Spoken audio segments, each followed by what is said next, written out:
સુરતના Palanpur canal road પર smart સિટીના નામે લાખો કરોડો રૂપિયાના ખર્ચે બનેલો આરસીસી રોડ માત્ર 6-7 મહિનામાં જ તૂટી પડ્યો છે, જેને કારણે સ્થાનિકોમાં ભારે આક્રોશ ફેલાયો છે. 30 વર્ષની ગેરંટીની વાતો સાથે બનાવવામાં આવેલા આ રોડમાં હવે ઠેર ઠેર તિરાડો, ગાબડા અને નમી જવાની સ્થિતિમાં પહોંચી ગયો છે, જેને લોકો પ્રજાના પૈસાનું આંધણ ગણાવી રહ્યા છે. સ્થાનિક અગ્રણી મહેશભાઈ પટેલ સહિત નાગરિકોનો આક્ષેપ છે કે ગુણવત્તામાં ચેડા અને ભ્રષ્ટાચારને કારણે રોડની આવી હાલત થઈ છે. આરસીસી રોડ સામાન્ય રીતે દાયકાઓ સુધી ટકે તે રીતે બનાવવામાં આવતા હોય છે, પરંતુ અહીં સ્થિતિ ઉલટી છે. આ રોડ 30 વર્ષ સુધી ચાલે એવી વાતો કરવામાં આવી હતી, પણ 6-7 મહિનામાં જ રોડ તૂટી ગયો છે અને દબાઈ ગયો છે. તેમાં મોટી મોટી તિરાડો પણ પડી ગઈ છે. રોડ એક તરફ નમી જવાથી સ્પષ્ટ દેખાઈ આવે છે કે કામગીરીમાં મટીરિયલની ચોરી કરવામાં આવી છે. આ ઘટના પાછળ કોન્ટ્રાક્ટર અને અધિકારીઓ વચ્ચેની પૈસાની ભાગબટાઈ અને ભ્રષ્ટાચારના જવાબદાર હોવાનું પણ તેમણે ઉમેર્યું હતું. વધુમાં તેઓએ જણાવ્યું હતું કે નબળી કામગીરી અંગે સ્થાનિકો દ્વારા વારંવાર રજૂઆતો કરવામાં આવી છે. મહેશભાઈએ આ અંગે સુરત મ્યુનિસિપલ કમિશનર અને વિજિલન્સ ઓફિસરને ઈમેલ દ્વારા પુરાવા સાથે ફરિયાદ કરી હોવા છતાં આજ સુધી તંત્ર તરફથી કોઈ જવાબ આપવામાં આવ્યો નથી.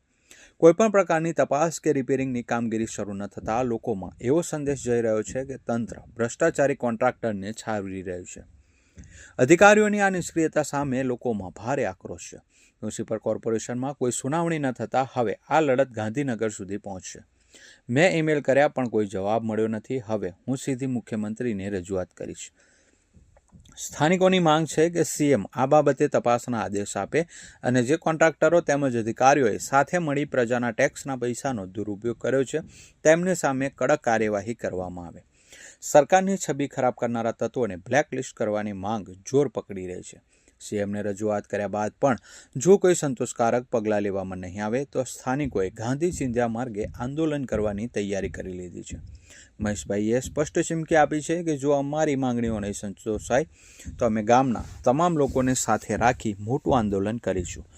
મોટી દુર્ઘટના સર્જાય અને કોઈ નિર્દોષનો જીવ જાય તે પહેલાં રોડનું નવીનીકરણ કરવું અનિવાર્ય બન્યું છે.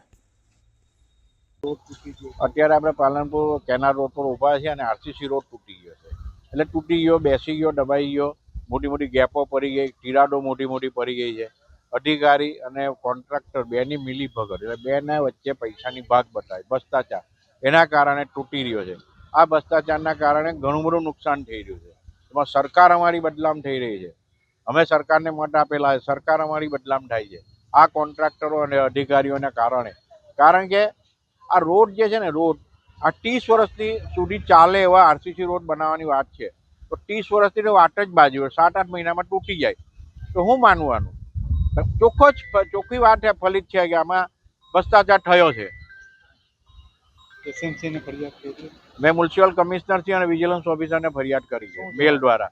કોઈ જવાબ નહીં આપશે, કોઈ પણ મેલના જવાબ આ લોકો આપતા રોડ નહીં બનાવે તો તમે શું કરો? તો હું મુખ્યમંત્રીશ્રીને ઉપર રજૂઆત કરીશ અને નહીં માનશે તો ગામના લોકો સાથે ભેગા મળીને આંદોલનની યોજના કરીશ.